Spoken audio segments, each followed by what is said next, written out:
خبر کندهار کې یو ټي ټي پی یو مهم مشر وژل شوی دی. نور حال را سره په ویډیو کې وګورئ او ډیو کلیک چینل در سره سبسکرایب کړئ. په سلامونو محرکلی کوم پنځشنبه د حمل پر څلورمه په کندهار کې د پاکستانی طالبانو د ټي ټي پی یو مهم غړی حکیم سندي پرون وژل شوی دی.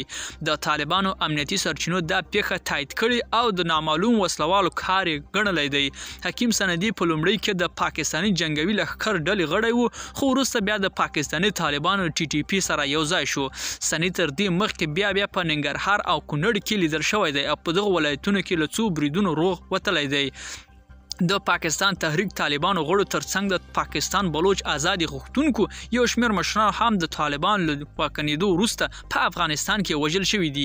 بلوچ آزادي غوښتونکو د طالبانو خبرداری ورکړی چې داسې پیښې له دوام په صورت کې په پاکستان کې د افغانستان طالب چارواکو کورنۍ په نښه کړي دي.